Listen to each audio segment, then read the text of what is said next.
Good morning students, welcome again. बच्चों, आज हम कक्षा 4 की हिंदी पाठ्य पुस्तक नीलमणि का पाठ 15 सच्ची मित्रता पढ़ेंगे।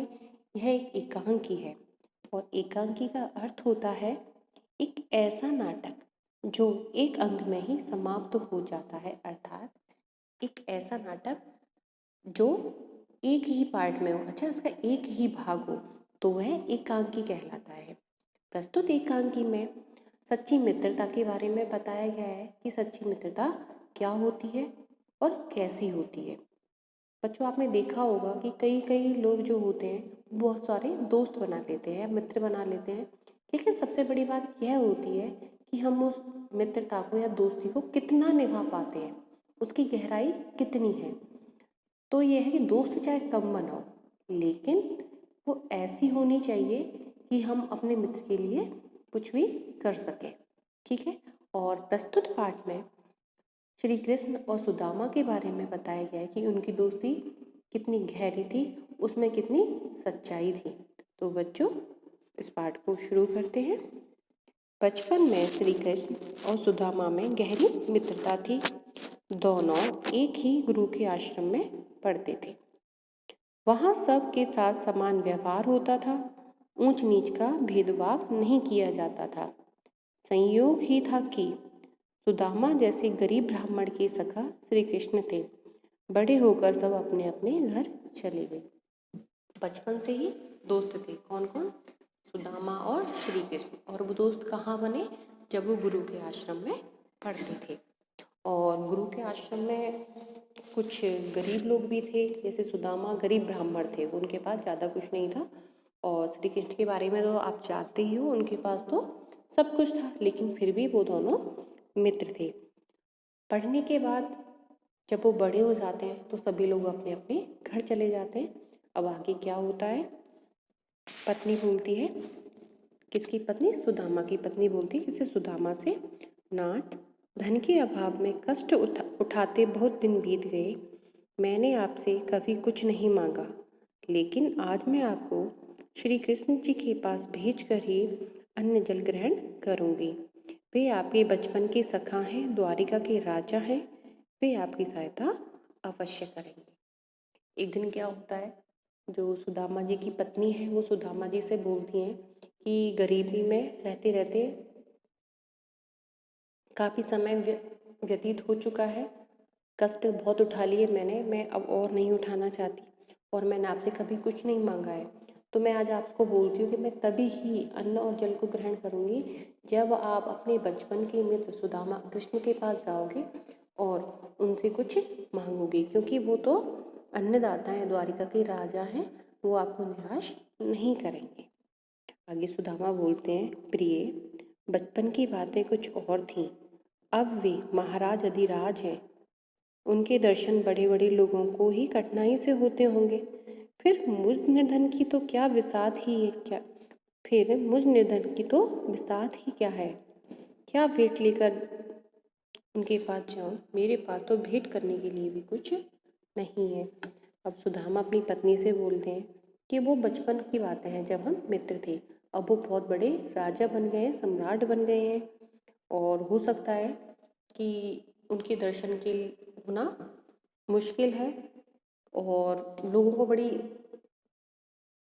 प्रतीक्षा के बाद उनके दर्शन होते हैं। और मैं तो एक गरीब ब्राह्मण हूँ, तो मेरी तो बिसात ही क्या है, कि बिसात का मतलब मेरी तो औकात ही क्या है, मैं तो हूँ एक तुच्छ प्राणी, तो मुझे उनके दर्शन कैसे हो सकते हैं? और यदि मैं चला भी जाऊँ तो उनके लिए भेंट में क्या लेके जाऊँगा, उनके लिए उपहार में क्या लेके जाऊँगा?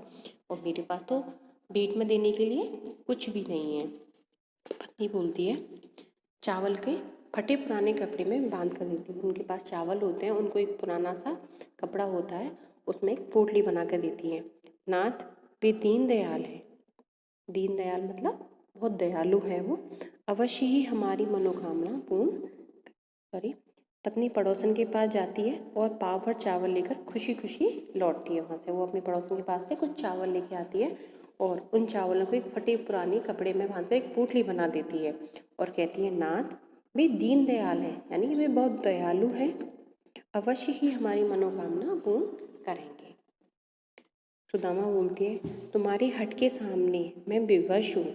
तुम्हारा कहना मानकर मैं द्वारिका जाकर भी देख लेता हूँ। सुदामा नंगे पैर पोटली बगल में दबाए द्वारिका पहुँच गए।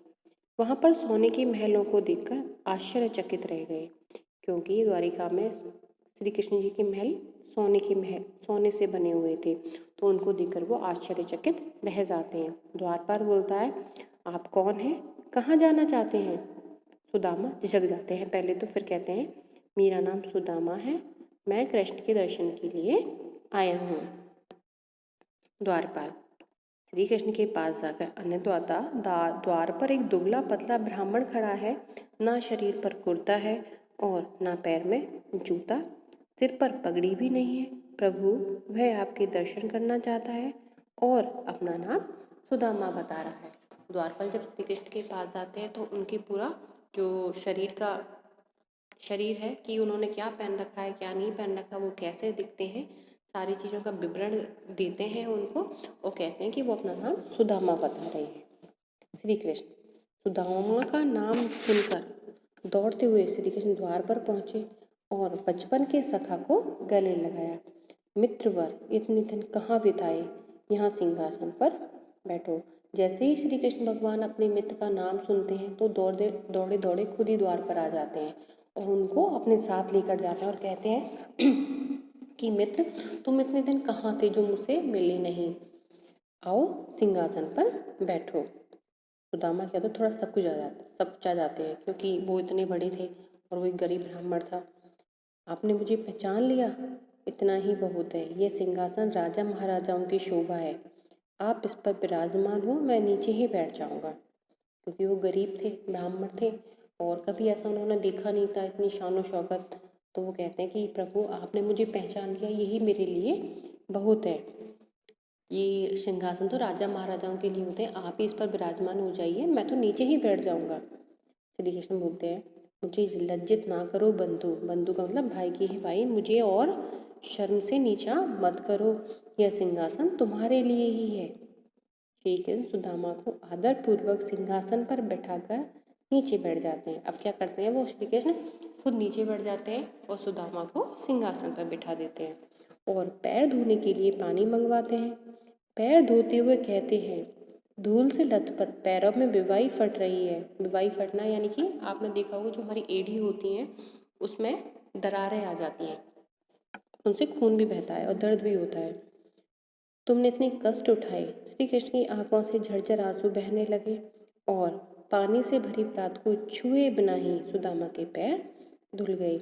जब श्री कृष्ण सुदामा के पैर धोने के लिए परात मंगाते हैं और जब सुदामा के पैरों को देखते हैं कि उनके पैर किस तरीके के हो रखे हैं, पैर फटे हुए हैं और नंगे पैर धूल से सने हुए हैं, तो श्री कृष्ण की आंखों में आंसू आ जाते हैं और इतना आंसू आते हैं कि बिना पानी से ही उनके पैर धुल जाते हैं।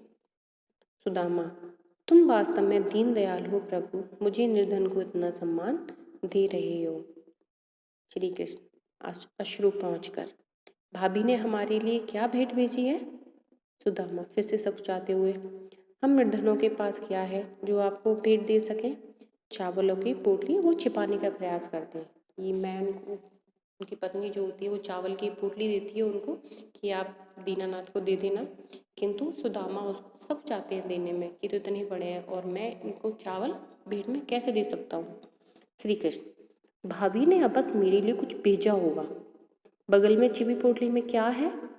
पोटली छीनकर कच्चे चावल खाते हुए, ये तो बहुत ही स्वादिष्ट है, ऐसा स्वाद राजसी भोजन में कहाँ। अब क्या हुआ, श्री कृष्ण को पता था। वो कहते हैं कि भाभी ने, क्योंकि वो तो सब कुछ जानते हैं, तो कहते हैं कि भाभी ने मेरे लिए बस कुछ भेजा है, तुम छुपा रहे हो, और ये बताओ कि तुमने जो बगल में पोटली छुपाई हुई इसके अंदर क्या है? तो जो श्री कृष्ण भगवान है उस पोटली को उनसे छीन लेते हैं और कहते हैं कि, और उसको कच्चे चावलों को ही वो खाने लगते हैं और कहते हैं कि कितने स्वादिष्ट हैं, इतना ऐसा स्वाद इन राजसी जो खाना है उसमें कभी नहीं मिलता।